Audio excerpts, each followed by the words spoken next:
Graça e paz, sejam todos bem-vindos a um domingo especial, como todos os domingos são, mas hoje diferente, musical, chamado Se os Hinos Cantassem Suas Histórias. Então sejam bem-vindos. E eu queria compartilhar com a igreja um texto que se encontra nas Escrituras, na Palavra de Deus, lá em Atos capítulo 8, verso 18, verso 20 e 21.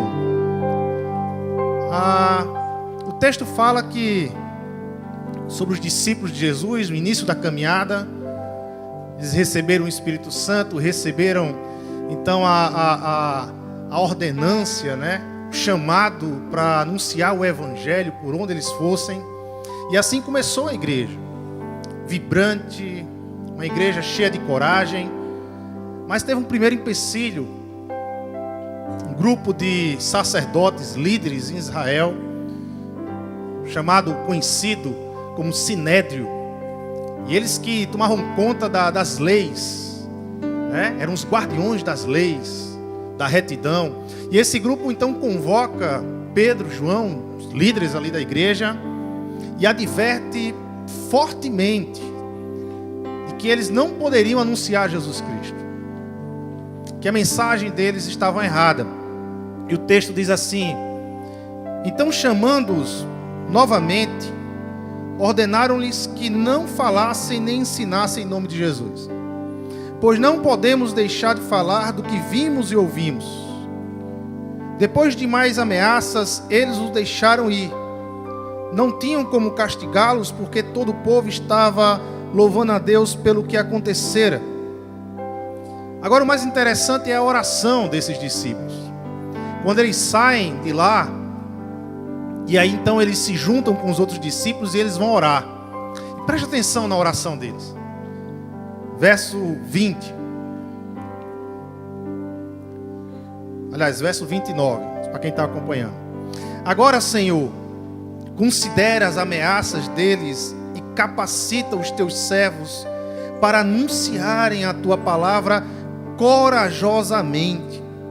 Estende a tua mão para curar e realizar sinais e maravilhas por meio do nome do teu santo servo Jesus. Depois de orarem, diz a Bíblia, tremeu o lugar em que estavam reunidos e todos ficaram cheios do Espírito Santo. E por estarem cheios do Espírito Santo, o que é que eles faziam? Diz a Bíblia que anunciavam corajosamente a palavra de Deus. Para anunciar o Evangelho, para ser mensageiro do Evangelho, e foi para isso que Deus nos chamou, que Deus lhe chamou. Para anunciar o Evangelho é preciso fé, coragem e ousadia. É preciso uma caminhada cheia do Espírito Santo. Por que eu falei desse texto de oração? Porque eu acredito que aquilo que oramos é aquilo que desejamos, não é verdade? Aquilo que você ora é aquilo que você mais deseja. Aquilo que você ora é justamente aquilo que tem tomado conta do teu coração. Por isso que você tem orado, por isso que você tem colocado diante daquele que pode todas as coisas. Como é que a sua oração, que tipo de tema, quais são os propósitos da tua oração, meu irmão? Você tem orado desejosamente por anunciar o Evangelho? Porque foi para isso, como igreja, que nós fomos chamados, para sermos bandeirantes do Evangelho, para carregarmos esse Evangelho como um estandarte, como uma bandeira, como um símbolo em nossas vidas. Anunciar o Evangelho. Seu coração tem ardido por anunciar o Evangelho. Você tem pedido a Deus coragem, você tem pedido a Deus ousadia, você tem pedido a Deus oportunidade de falar do Evangelho, do amor dEle. Sabe por quê, irmãos? Eu digo isso porque nós vivemos num mundo extremamente individualista. E que se nós não tomarmos cuidado, a gente é capaz de sermos engolidos por esse mundo individualista, em que nossas orações não vai passar do eu e da minha. Achamos que o problema do outro, ou que o outro não tem a ver conosco. Achamos que o problema do outro não tem a ver com o meu problema, até que uma tragédia acontece para que a gente caia na real e passe a pensar e saber que sim, o problema do outro é meu problema. As lutas do outro passam a ser minhas lutas, porque um dia, talvez aquela luta, aquele problema bate na porta da minha casa. Vivemos num mundo em sociedade, quer você acredite ou não, quer você queira ou não, nós não vivemos e não podemos viver e não vamos conseguir viver de forma individual nesse mundo. Portanto, como igreja, Deus nos deu uma resposta para os problemas, o Evangelho. Essa é a nossa resposta. O mundo está cheio de cosmovisões. O mundo está cheio de visões, de forma de interpretar ele. A visão ateia, a visão existencialista, a visão cheia de outras visões. A nossa visão é o Evangelho. A nossa cosmovisão é o Evangelho. Que possamos pedir a Deus para que Ele nos encha de ousadia, de coragem, de trepidez para sair anunciando o Evangelho, porque foi para isso que nós fomos chamados. E por que eu estou falando isso? Porque o hino que nós vamos cantar agora, e que vamos começar esse musical, é um hino que tem como tema estandarte, que é uma convocação para você, meu irmão, é uma convocação para mim, para nos enchermos de coragem e sairmos anunciando o Evangelho, para nos enchermos de coragem e não nos calarmos das maravilhas que Deus tem feito em nossas vidas. Não se cale, não se cale. Seja um daqueles soldados do Senhor Jesus que leva a bandeira do Evangelho. Seja um estandarte vivo, que aonde você andar, as pessoas percebam que ali é o Evangelho. E se não perceberem, fale. Fale, anuncie, sem medo. A Bíblia diz que quando a igreja invade o mundo, a Bíblia nos informa que as portas do inferno não prevalecerão contra a igreja. Isso significa que quando sairmos aqui sem medo de anunciar o Evangelho, o mundo não tem como fazer frente ao Evangelho. Não tem como fazer frente ao Evangelho. Que possamos nos encher de coragem. Eu queria convocar vocês a ficar de pé, porque esse hino é uma convocação, e cantarmos com todo vigor o estandarte.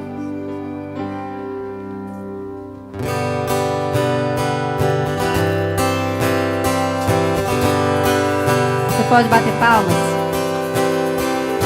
O estandarte dessa igreja levantemos sem temor. Ela é a muito amada esposa do bendito Salvador.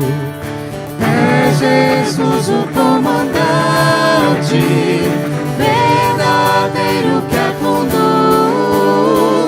Somos nós os teus soldados nessa igreja de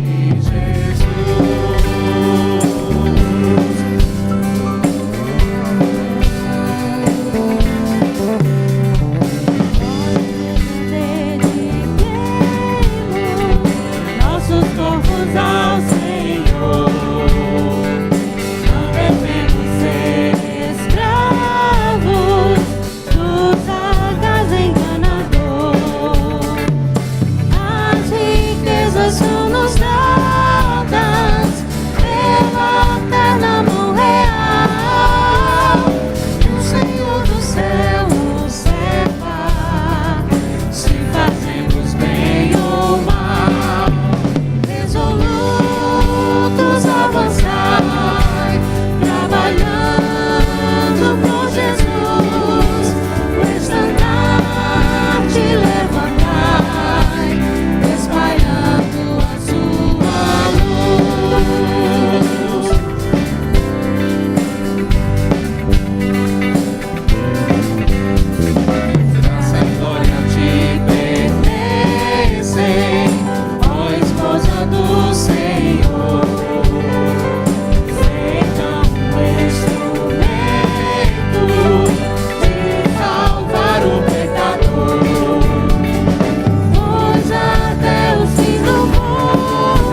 Boa tarde, igreja. A graça e a paz de Jesus. Amém. Hoje é um dia muito especial com esse tema. Se os hinos cantassem as histórias. E esse segundo momento eu queria trazer uma palavra sobre a questão de que somente Deus pode nos purificar dos nossos pecados. Por mais que seja ensinado o Evangelho, por mais que muitas igrejas estejam preocupadas em falar isso que o pastor Arthur falou agora, do Evangelho que salva, que restaura, ainda assim dentro de nós há um desejo de querer fazer algo com as nossas próprias forças para conquistar algo que nós nunca conseguiríamos se não fosse pela morte de Jesus na cruz do Calvário. Então, queridos, o pecado e a culpa que o pecado traz, o peso que ele traz, só Jesus na cruz, só o sangue dele que pode nos purificar. Nós sabemos que lá em Gênesis, capítulo 3, quando houve a queda, eu costumo sempre dizer para as pessoas, olha, quer entender o Evangelho?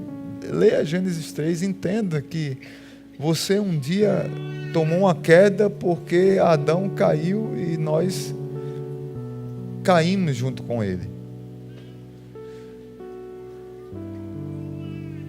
Essa música que nós vamos cantar agora é muito conhecida. E ela foi baseada no Salmo 51, pós-queda de Davi. E quase 3.000 anos, mais de 3.000 anos depois da queda de Davi com Batseba, que ele faz uma oração maravilhosa, lá no Salmo 51, pedindo, clamando pela misericórdia de Deus, clamando pela restauração que só vem do Senhor. Várias canções, várias mensagens, vários livros foram escritos só sobre esse salmo, que é o Salmo 51. E eu quero ler alguns textos dele. O verso 1 e 2 diz assim: tem misericórdia de mim, ó Deus. Por teu amor, por tua grande compaixão, apaga as minhas transgressões. Lava-me de toda a minha culpa e purifica-me do meu pecado. Purifica-me com hisopo e ficarei puro. Lava-me e mais branco do que a neve serei. Cria em mim um coração puro, ó Deus, e renova dentro em mim um espírito estável.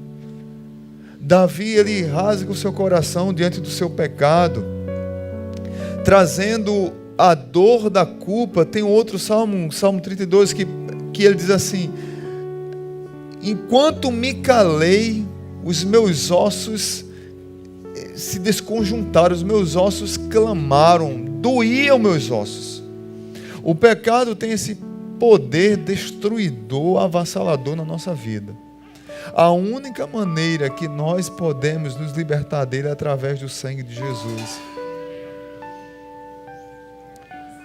No grande clássico da literatura mundial, Crime e Castigo, Dostoiévski traz um personagem chamado Raskolnikov, que comete um crime, e depois o peso da culpa daquele crime lhe traz uma dor profunda, e ele consegue fazer com que a gente entre naquele personagem e sinta aquela dor de uma maneira terrível. Como a culpa tem trazido peso à alma humana. Como as pessoas têm tentado resolver seus problemas sem recorrer àquele que pode fazê-lo. Talvez você esteja aqui nessa noite carregando um peso terrível. Talvez você esteja aqui nessa noite carregando um peso da culpa e você está tentando carregar, porque você está tentando resolver esse problema. A minha oração é que você se renda ao poder do sangue de Jesus, que você se renda ao Cristo que morreu na cruz, que só Ele pode deixar você, como disse Davi, alvo mais que a neve. Só Ele que pode te purificar, só Ele que pode mudar a tua história. Don Whitson escreveu esse salmo baseado na petição de Davi, dizendo que a vida dele completamente dependia desse Cristo, desse Deus, desse Senhor e desse Salvador. Dizendo assim: eu não consigo pagar. O puro se tornou impuro na cruz para que eu e você fôssemos purificados. O justo se tornou injusto na cruz do Calvário para que eu e você fôssemos justificados. Jesus derramou o sangue dele na cruz do Calvário para que eu e você ficássemos alvo mais que a neve. Que Deus abençoe sua vida.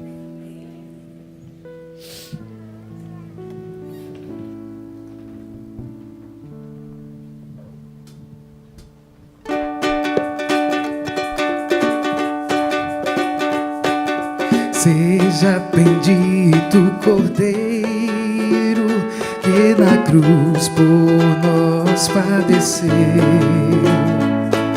Seja bendito seu sangue, que por nós pecadores verteu. Eis nesse sangue lavado, com roupas que tão alfaçãs, os pecadores remidos que perante seu Deus hoje estão. Algo mais que a neve, algo mais que a neve, sim, neste sangue lavado, mais alvo que a neve serei. Aleluia. Espinhosa coroa que Jesus por nós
Marcos capítulo 10, ele tem uma história interessante sobre serviço. Dois discípulos de Jesus estão discutindo quem vai ter a proeminência no reino instaurado por Jesus. E é uma discussão de poder, exercer poder. Então Jesus ele fala para esses discípulos, quando ele percebe essa discussão, ele fala para esses discípulos assim. Jesus os chamou e disse: vocês sabem que aqueles que são considerados governantes das nações as dominam, e as pessoas importantes exercem poder sobre elas. Não será assim entre vocês. Preste atenção, olha o que Jesus disse para os discípulos, olhando para eles: não será assim entre vocês. Ao contrário, quem quiser tornar-se importante entre vocês, deverá ser servo. E então Jesus ele se coloca como esse exemplo. Pois nem mesmo o Filho do Homem veio para ser servido, mas para servir e dar a sua vida em resgate por muitos. Meus irmãos, se tem uma palavra que resume o ministério de Jesus, é servo. Se você pudesse resumir o ministério de Jesus em uma palavra, no quanto ele viveu e no quanto ele ensinou, é servo. Igreja é uma comunidade constituída de servos. Nós não fomos chamados para sermos devotos de Jesus Cristo. Nós somos chamados para sermos discípulos de Jesus Cristo. E discípulo é aquele que segue, discípulo é aquele que imita, discípulo é aquele que toma a vida do seu mestre para si. E se tem um exemplo que Jesus deixou, foi servir. Eu fico às vezes me questionando como é que uma pessoa, depois de receber Cristo Jesus, depois de entender do sangue de Cristo, da preciosidade do sacrifício de Jesus por ela, simplesmente essa pessoa não serve. Simplesmente esse cristão prefere ficar nas cadeiras de braço cruzado, mas não entende o chamado a servir. A resposta que eu tenho, ou pelo menos que eu acredito, é que falta esse cristão, falta essa cristã olhar, observar mais, de uma forma mais criteriosa, olhar mais para Jesus, observar mais Jesus, acompanhar Jesus nos evangelhos e tomar para si esse grande exemplo que é o serviço. No texto, há pelo menos 3 lições nós podemos tomar para nossas vidas. Primeiro, o mundo sem Deus vive em uma contínua briga de exercício de poder. As pessoas estão o tempo todo disputando poder. Quem pode mais, quem deve mais, quem tem direito a mais. Nisso eu concordo com Foucault, nessa estrutura de poder que o ser humano, tem sede. Sede. Mas a palavra de Deus diz, Jesus, ele diz, olha, mas não será assim entre vocês. Cristianismo de verdade se vive no serviço. Cristianismo de verdade se vive servindo ao outro aqui na igreja, na comunidade local, e ao outro lá fora. Amanhã é segunda-feira, e amanhã, quantos profissionais aqui vão acordar para ir para os seus trabalhos, exercer sua vocação, exercer o seu serviço? Quantos profissionais aqui vão com um coração, com alegria dizer, Senhor, obrigado porque mais um dia eu vou servir o outro da melhor forma possível. Alguns vão sair de casa e outros vão servir em casa, as donas de casa. Mas nós fomos chamados para servirmos. Como igreja nós fomos vocacionados para servir. Os 2 próximos hinos que nós vamos cantar fala disso. Serviço. Olhando para Cristo, felicidade no serviço. Não existe cristão feliz sem servir. Cristão que não serve, não é feliz. Você sempre vai ter uma sensação no seu coração que está faltando alguma coisa. E essa coisa que falta é servir. Essa coisa que falta é olhar para o outro e se identificar com o outro e servir ao outro. Esse hino, Felicidade no Serviço, foi escrito por 2 irmãos, Alfred e Bentley. Alfred e Bentley Ackley. Eles são irmãos que serviram durante toda a sua vida na composição de hinos. O Alfred, pastor presbiteriano, hinista, escreveu mais de 1000 músicas, tanto para hinos como músicas cristãs e não cristãs, mas que falava de valores do reino de Deus. O seu irmão, o Bentley, ele compôs mais de 3.000 melodias. 2 irmãos que tiveram uma vida dedicada ao serviço. Uma vida dedicada ao serviço. O Bentley, inclusive, ele é reconhecido nos Estados Unidos, num hall da fama de músicas gospels nos Estados Unidos. Ele foi reconhecido em 1979 como um dos maiores compositores da história americana. Bentley fez parte da primeira gravadora gospel dos Estados Unidos. Início da caminhada das músicas cristãs. O outro hino, Olhando para Cristo, foi escrita por um pastor da primeira igreja batista no Rio de Janeiro. Pastor João Filson Soren. E é interessante porque esse hino foi escrito para um retiro. Um retiro espiritual com esse tema, Olhando para Cristo. E o mais interessante, estudando a história desse hino, é que eles mudaram o refrão do hino. Esse hino, Olhando para Cristo, ficou reconhecido nas igrejas batistas como o hino dos pastores, o hino dos ministros. É muito normal, muito natural você, numa ordenação de um pastor, cantar esse hino. Mas esse hino, a estrofe não falava de ministro, falava um outro assunto. Mas trocaram então, e aí foi adaptado para a ordem dos pastores batistas e fez parte então da ordem e se tornou conhecido.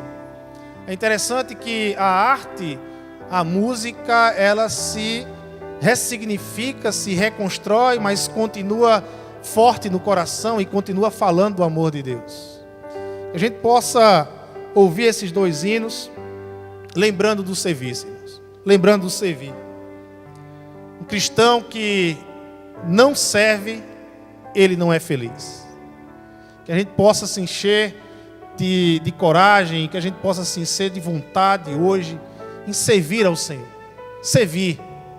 Que amanhã, que depois de amanhã venham ser dias de serviço. Que a vocação que Deus lhe deu, que a habilidade que Deus lhe deu, entregue isso como um serviço ao Senhor. Sirva como prova do amor que você tem pelo seu Senhor. Use o serviço como essa prova. Use o serviço como essa entrega de amor que você tem ao Senhor. Me lembrei agora do chamado de Pedro. Quando Jesus ele vai restaurar Pedro. Pedro está lá na beira do mar, já desistindo da caminhada. Jesus então vai restaurar a vida de Pedro. E Jesus diz, olha Pedro, você me ama. E Pedro, eu amo o Senhor. E o que é que Jesus pede para Pedro? Vocês lembram do texto? Apacenta, cuida, sirva as minhas ovelhas, apacenta as minhas ovelhas, use o serviço pelo outro como prova do teu amor por mim.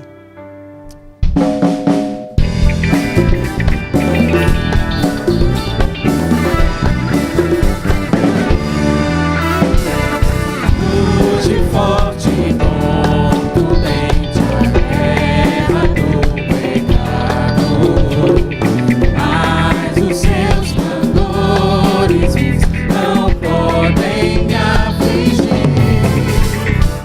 Sei em quem confio.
eu sigo, pois já visto, soberano galardão de meus ministros, me revisto no poder do meu Senhor para servi-lo com toda dor, para servi-lo com toda dor, para servi-lo com toda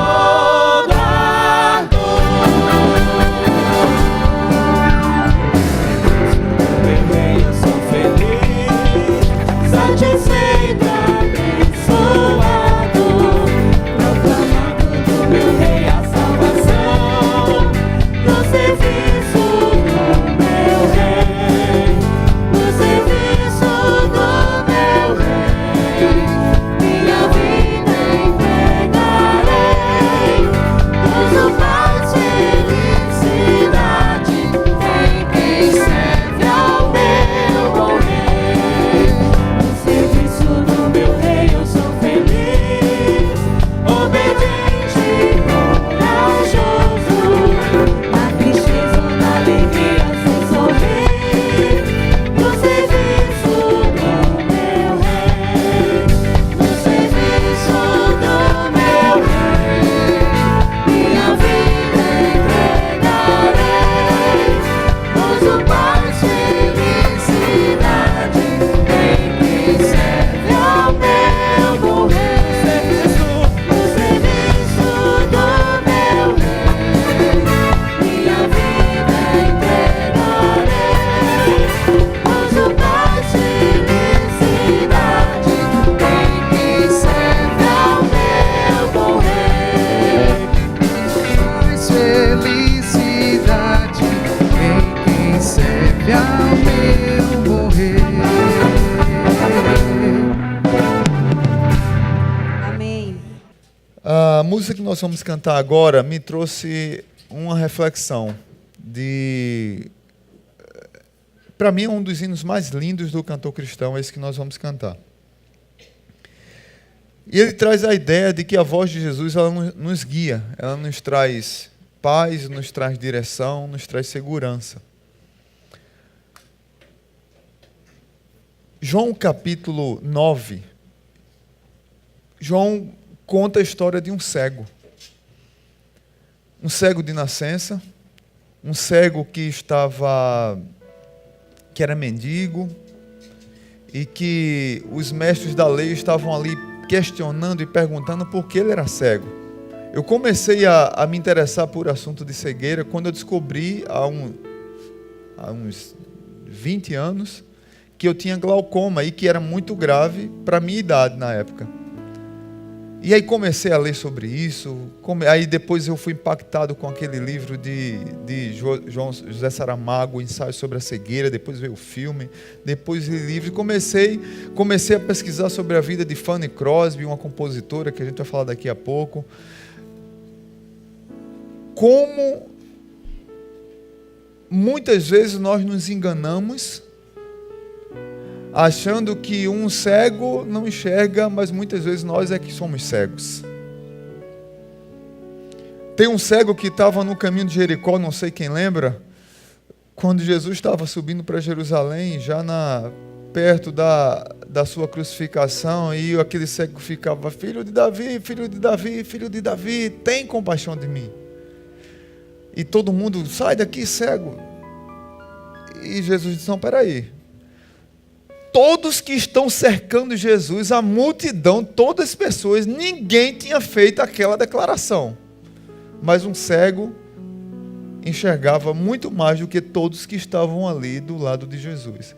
Aquele cego fez a declaração de que Jesus era o filho de Davi, aquele que viria para estabelecer o trono.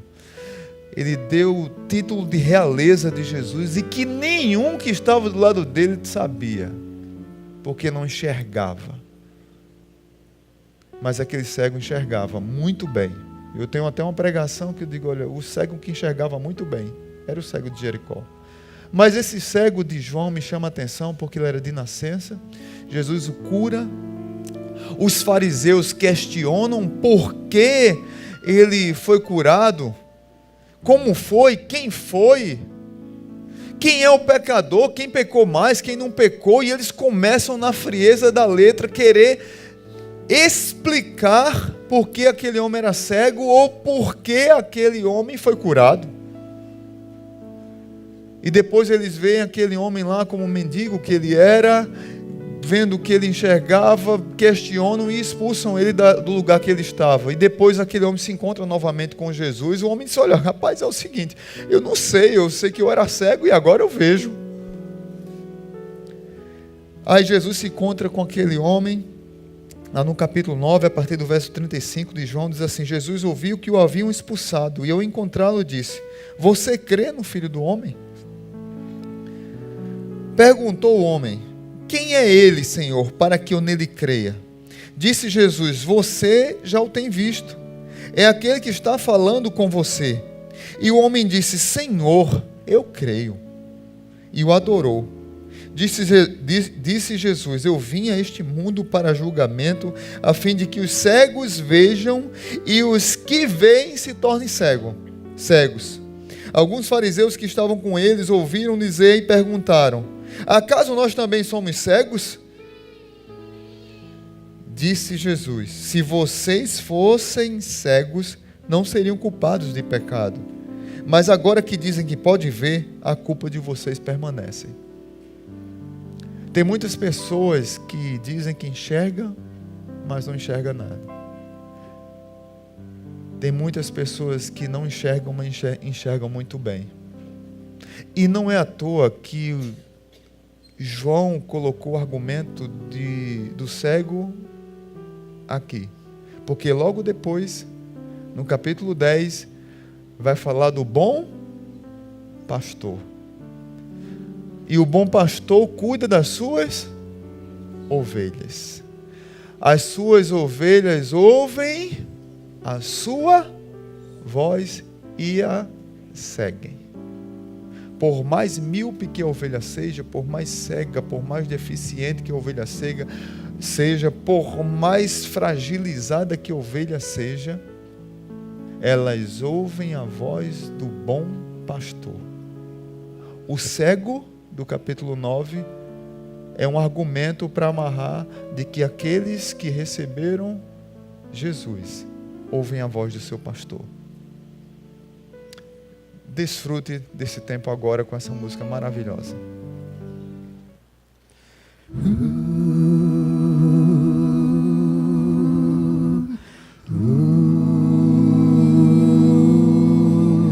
Que doce voz tem, meu Senhor, voz de amor tão terna e graciosa, que enche o coração da consolação,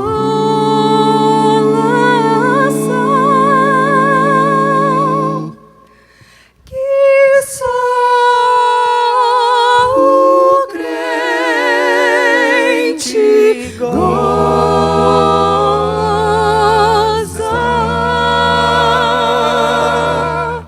Qual maior prazer que lhe ouvir dizer: vem, meu filho, vem escutar o que eu fiz por ti, tudo o que sofri na cruz pra te resgatar.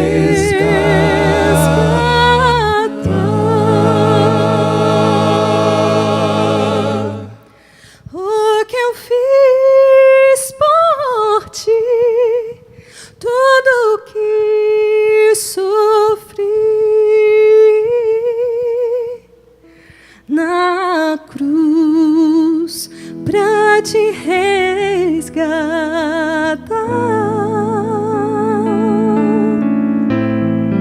Vamos todos agora. Chamou-me não só uma vez, tantas vezes que eu triste humilhado pude a voz ouvir, pude então sair das garras do pecado.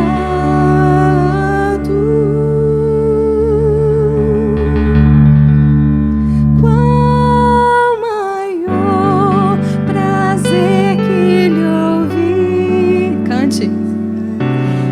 Vem, meu filho, vem escutar o que eu fiz por ti, tudo que sofri na cruz pra te resgatar. Jesus não me deixa sofrer.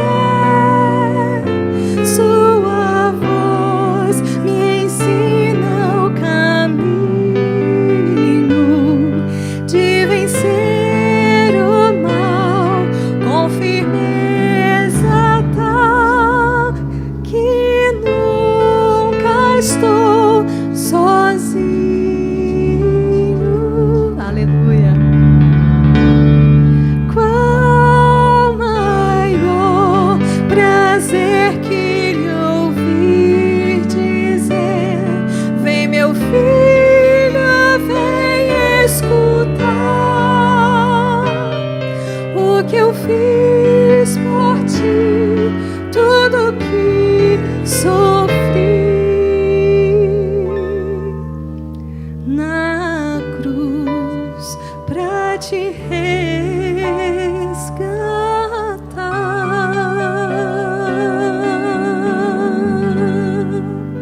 Aleluia, glória a Deus. A próxima canção, ela é uma canção que também tem a ver com a voz de Jesus e tem a ver com essa voz que nos guia e nos traz segurança. Eu não me canso de contar essa história para a igreja, porque talvez sempre tenha um visitante ou alguém que não conheça a história. E tem tudo a ver com essa aqui que foi cantada agora, porque foi escrita justamente por uma cega, que eu sempre conto a história dela para vocês, que é Fanny Jane Crosby. Essa mulher ficou cega, criança. Os médicos tentaram e não conseguiram. Com menos de 2 anos, ela ficou completamente cega, cresceu, compôs mais de 7.000 hinos. Ela era muito mais letrista do que musicista. Mas uma amiga dela, chamada Febe, uma vez a procurou e disse assim: Fanny, eu compus essa melodia. E ela, quando gostava de uma melodia, ela tinha o hábito de aplaudir de pé. E ela não queria letrar a música. A música era tão bela que ela dizia: não precisa, essa música já fala. A arte fala. Deus nos deu a arte como muitas vezes como uma catarse das nossas dores, dos nossos escape mesmo. E a arte fala no meio das lutas e dos nossos sofrimentos. E ela dizia: não, essa música fala, essa música me traz paz e me traz segurança. Mas a amiga dela disse: não, eu insisto, eu quero que você componha uma letra. E ela, como de costume, pede para a amiga tocar o piano. Ela se ajoelha aos pés do piano, ela ora, ela se levanta e ela diz que a música fala de segurança e de felicidade. Ela canta o que a música estava expressando. E ela diz para a amiga dela: essa música diz que segurança sou de Jesus, ou algumas versões em português diz: vivo feliz, pois sou de Jesus. Mas a ideia é de segurança mesmo. É de estar seguro naquele que eu ouço a voz, que me guia pelo caminho, como nós cantando, e que me salva e que tem me salvado dos caminhos ruins que eu tenho andado muitas vezes.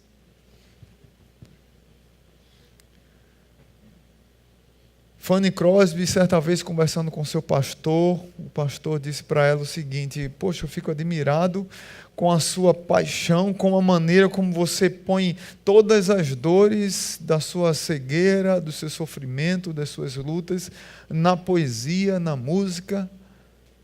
E ela disse: pastor, eu sou cega e para mim tudo é escuridão. Veja bem, ela era uma cega igual ao do caminho de Jericó. Ela era uma cega que enxergava muito bem. Ela disse assim: pastor, por mais escuridão que eu esteja nesse mundo aqui, dentro de mim há uma luz que brilha muito mais do que qualquer sol que eu possa enxergar. E quando eu morrer, eu tenho a segurança e a certeza de que quando eu abrir meus olhos, a primeira coisa que eu vou enxergar, a primeira pessoa que eu vou enxergar é o meu Senhor e Salvador Jesus Cristo. Por isso que eu trago isso para a poesia, por isso que eu trago isso para a música. E que nós possamos desfrutar dessa doce voz de Jesus, que nos guia, e agora dessa segurança que traz paz ao nosso coração. Dessa segurança que traz paz ao nosso coração, por mais escuro que o caminho esteja. Porque dentro de nós há um sol que brilha muito mais do que qualquer sol que possa existir. Jesus é a luz da vida. Ele é maior do que o sol. Ele criou o sol. Amém?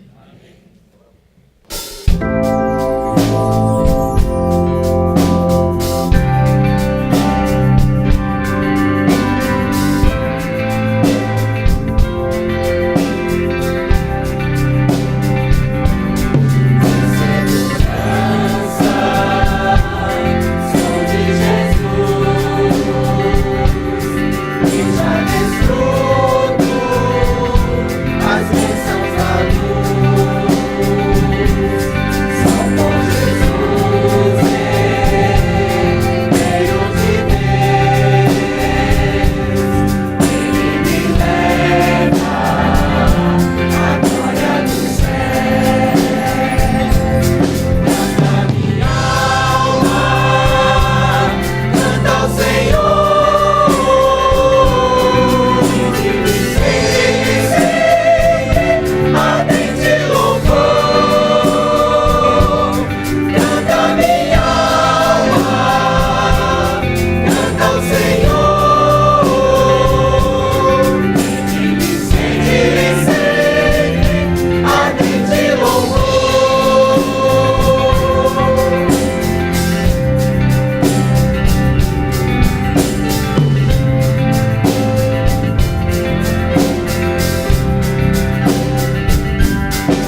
Deus, se os hinos cantassem sua história, que coisa linda. Queridos, nesse hino que nós vamos cantar agora, no quinto momento, ser feliz é um estado de dependência total de Cristo, embora venham lágrimas e circunstâncias. Talvez muitos de nós estejamos derramando muitas lágrimas por situações adversas que estamos vivendo. Essa semana, quando estávamos preparando, lendo as histórias dos hinos, eu me emocionei muito com tudo que tem acontecido no nosso país, especialmente o que aconteceu em São Paulo, daqueles 2 jovens entrarem numa escola e cometerem aquela tragédia com aquelas vidas. Quantas famílias perdidas, quantas famílias destruídas, no ano que o Brasil já está chorando tantas mortes, de maneira trágica. Aí logo depois, eu não lembro se foi 1 dia ou 2 dias depois, lá na Nova Zelândia, na mesquita, uma pessoa faz algo parecido e 50 mortes. E quando chegamos numa situação dessa, o que fazer? Será que é possível ser feliz diante da tragédia? Será que é possível ser feliz diante do sofrimento, diante da dor? A palavra de Deus nos ensina que só em Cristo, quando estamos em Cristo, é que nós conseguimos superar algumas coisas. Isso não quer dizer de forma alguma que você vai ser um super-homem, de que você agora não vai sofrer crises, de que você não vai chorar, de que você não vai clamar, de que você não vai ficar desesperado. Não é isso. A ideia é de que eu sou feliz apesar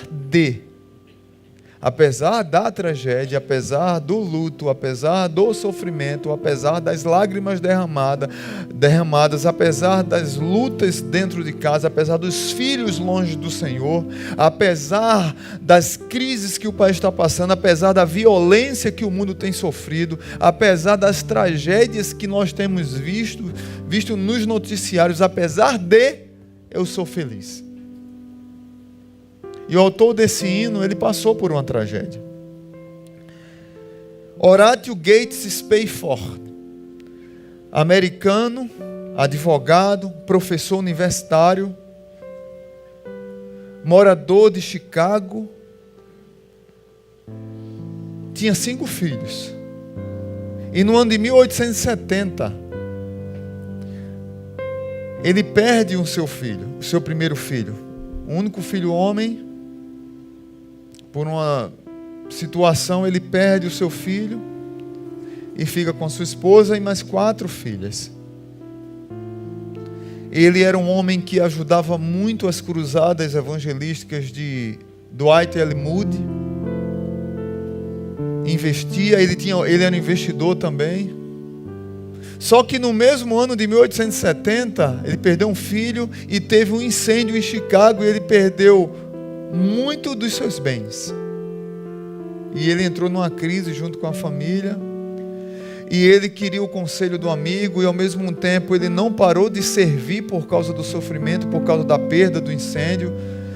Ele juntou a família e disse: vamos para a Inglaterra, porque teria uma cruzada evangelística lá de Moody.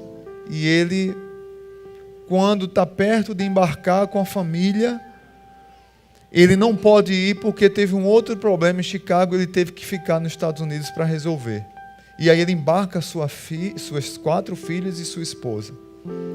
E elas vão para a Inglaterra, mas no meio do caminho tem um choque com um navio francês. E o navio que as suas mulheres estavam naufraga em 12 minutos. Tinha 290 passageiros, mais ou menos. Desses 290 passageiros, apenas 87 foram salvos por um outro navio francês. Antes do mar bravio engolir as pessoas que estavam ali, a esposa dele, sabendo de que estava no fim da sua vida, e junto com suas filhas, ela dobrou os joelhos com as suas filhas e oraram a Deus, clamando a Deus misericórdia, salvação, paz.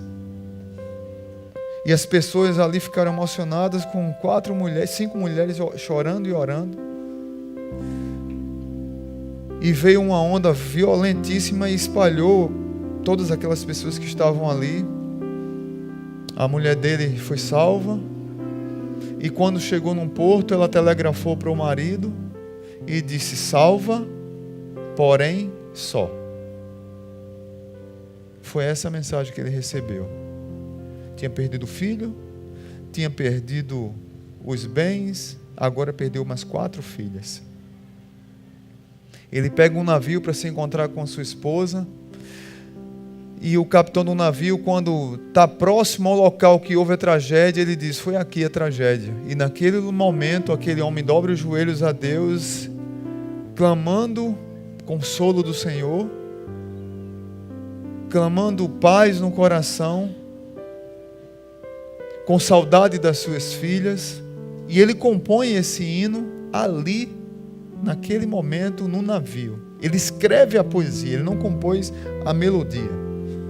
Quando ele chega na Inglaterra, que ele encontra um hinista amigo, e ele mostra a letra,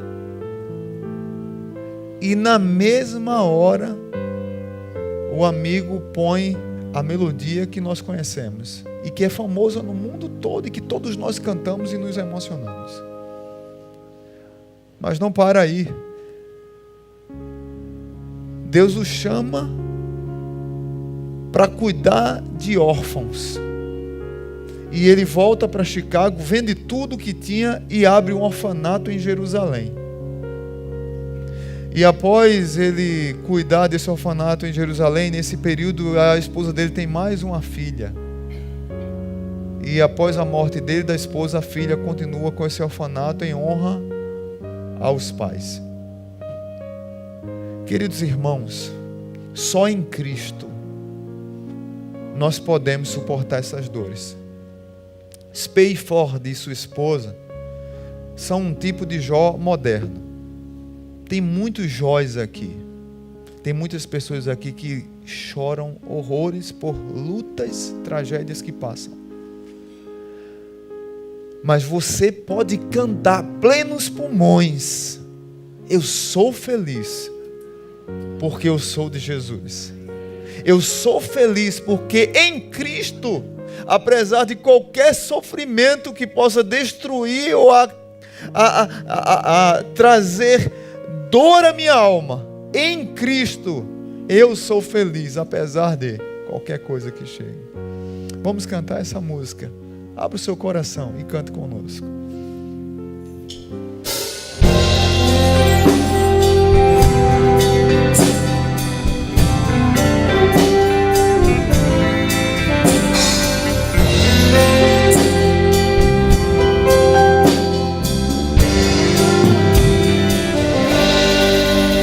Se